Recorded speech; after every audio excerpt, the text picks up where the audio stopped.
October 2011 লিবিয়ার উপকূলীয় শহর সিরতে, চারদিকে গুলির শব্দ, ধোঁয়া আর আতঙ্ক। যুদ্ধের মাঝখানে রাস্তার পাশে একটি নর্দমার পাইপের ভেতর লুকিয়েছিলেন এক বৃদ্ধ মানুষ। তার শরীর রক্তাক্ত, জামাকাপড় ছেঁড়া, চুল এলোমেলো, কিন্তু আশ্চর্যের বিষয় তার চোখে তখনও ভয়ের কোনো চিহ্ন নেই। কিছুক্ষণ পর বিদ্রোহীরা তাকে খুঁজে পায়, টেনে বের করে মারধর শুরু করে, আর কয়েক মুহূর্তের মধ্যেই শেষ হয়ে যায় তার জীবন। এই মানুষটি কোনো সাধারণ ব্যক্তি ছিলেন না, তিনি ছিলেন লিবিয়ার দীর্ঘদিনের শাসক মুয়াম্মার গাদ্দাফি। 4 দশকেরও বেশি সময় ক্ষমতায় থাকা এই মানুষটির মৃত্যু পুরো বিশ্বকে হতবাক করে দিয়েছিল। কিন্তু প্রশ্নটা তখন থেকেই ঘুরে ফিরে আসে, গাদ্দাফি কি একজন নিষ্ঠুর স্বৈরশাসক ছিলেন, নাকি এমন একজন নেতা যাকে ইতিহাস কখনো পুরোপুরি বুঝতে পারেনি?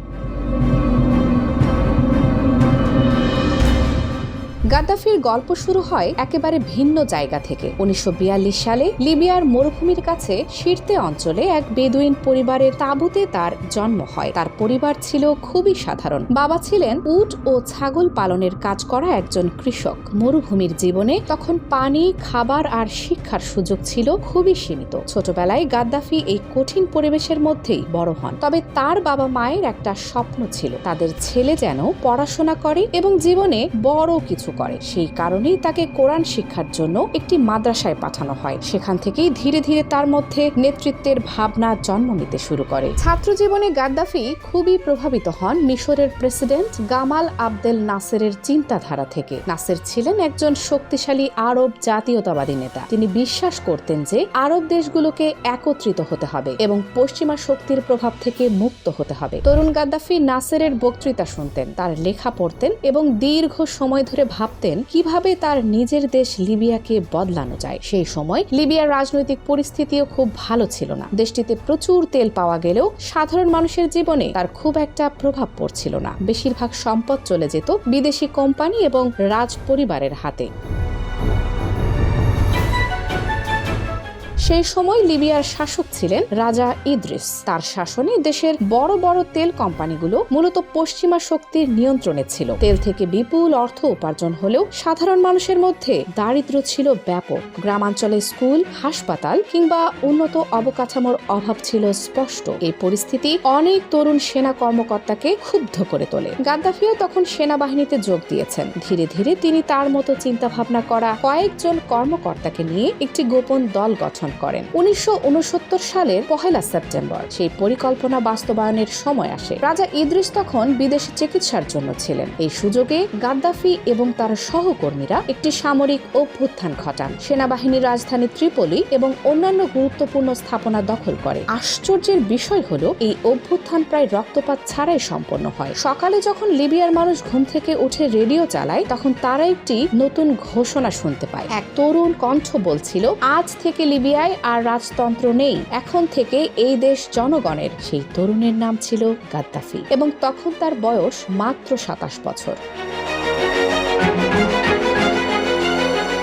ক্ষমতায় আসার পর গাদ্দাফি দ্রুত কিছু বড় সিদ্ধান্ত নিতে শুরু করেন। সবচেয়ে গুরুত্বপূর্ণ সিদ্ধান্ত ছিল দেশের তেল শিল্পের উপর নিয়ন্ত্রণ প্রতিষ্ঠা করা। তিনি বিদেশি তেল কোম্পানিগুলোকে জানিয়ে দেন যে লিবিয়ার সম্পদ থেকে লাভ হলে তার বড় অংশ লিবিয়ার জনগণের জন্য ব্যবহার করতে হবে। অনেক কোম্পানি প্রথমে আপত্তি করলেও শেষ পর্যন্ত শর্ত মেনে নিতে বাধ্য হয়। এর ফলে লিবিয়ার আয় দ্রুত বাড়তে শুরু করে। সেই অর্থ দিয়ে সরকার শিক্ষা ও স্বাস্থ্য খাতে বড় বিনিয়োগ করে। স্কুল এবং বিশ্ববিদ্যালয় প্রতিষ্ঠা করা হয়, হাসপাতাল উন্নত করা হয় এবং অনেক সামাজিক কল্যাণমূলক প্রকল্প চালু করা হয়। অনেক ক্ষেত্রে বাড়ি পাওয়াকে মৌলিক অধিকার হিসেবে ধরা হয়েছিল। ফলে কয়েক বছরের মধ্যেই লিবিয়ার জীবনযাত্রার মান উল্লেখযোগ্যভাবে উন্নত হয়। গাদ্দাফির শাসনের আরেকটি গুরুত্বপূর্ণ দিক ছিল তার রাজনৈতিক ধারণা। তিনি বিশ্বাস করতেন যে প্রচলিত গণতান্ত্রিক ব্যবস্থা প্রকৃত অর্থে জনগণের ক্ষমতা নিশ্চিত করে না। তার মতে, যখন মানুষ কাউকে ভোট দিয়ে নির্বাচিত করে, তখন তারা আসলে নিজেদের ক্ষমতা সেই প্রতিনিধির হাতে তুলে দেয়। এই চিন্তা থেকে তিনি একটি নতুন রাজনৈতিক ব্যবস্থা তৈরি করার চেষ্টা করেন। তিনি এটাকে নাম দেন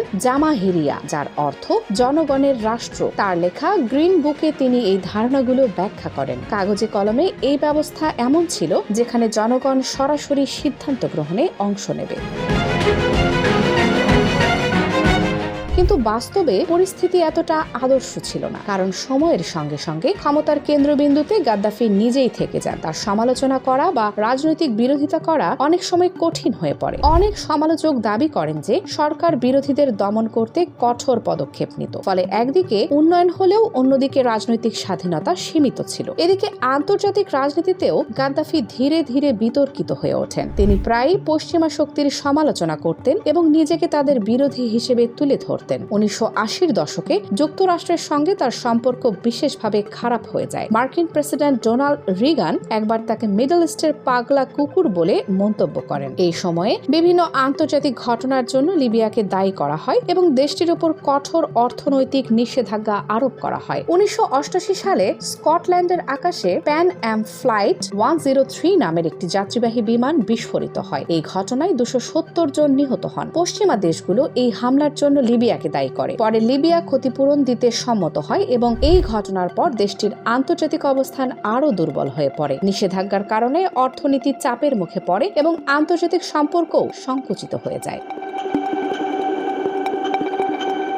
সময়ের সঙ্গে সঙ্গে গাদ্দাফির শাসন নিয়ে দেশের ভেতরেও অসন্তোষ বাড়তে থাকে। প্রায় 4 দশক ধরে একই ব্যক্তি ক্ষমতায় থাকায় অনেক মানুষ পরিবর্তন চাইতে শুরু করে। তরুণ প্রজন্মের মধ্যে রাজনৈতিক স্বাধীনতা এবং নতুন নেতৃত্বের দাবি জোরালো হতে থাকে। কিন্তু গাদ্দাফি তার ক্ষমতা ছাড়ার কোনো ইঙ্গিত দেননি। 2011 সালে মধ্যপ্রাচ্যে শুরু হয় এক বড় রাজনৈতিক আন্দোলন, যা ইতিহাসে আরব বসন্ত নামে পরিচিত। তিউনিসিয়া থেকে শুরু হওয়া এই আন্দোলন দ্রুত মিশর, ইয়েমেন, সিরিয়া এবং অন্যান্য দেশে ছড়িয়ে পড়ে। মানুষ দীর্ঘদিনের স্বৈরশাসনের বিরুদ্ধে রাস্তায় নেমে আসে। লিবিয়াতেও একই ধরনের আন্দোলন শুরু হয়, বিশেষ করে বেনগাজি শহরে। প্রথমে এটি ছিল শান্তিপূর্ণ প্রতিবাদ, কিন্তু দ্রুত তা সংঘর্ষের রূপ নেয়। গাদ্দাফি এই আন্দোলন দমন করতে সেনাবাহিনী ব্যবহার করেন। এতে পরিস্থিতি আরও উত্তেজনাপূর্ণ হয়ে ওঠে এবং দেশ গৃহযুদ্ধের দিকে এগিয়ে যায়। বিদ্রোহীরা বিভিন্ন শহর দখল করতে শুরু করে। আন্তর্জাতিক সম্প্রদায় পরিস্থিতি নিয়ে উদ্বেগ প্রকাশ করে এবং শেষ পর্যন্ত ন্যাটো লিবিয়ায় সামরিক হস্তক্ষেপ শুরু করে। বিমান হামলায় গাদ্দাফির সামরিক শক্তি অনেকটাই দুর্বল হয়ে পড়ে।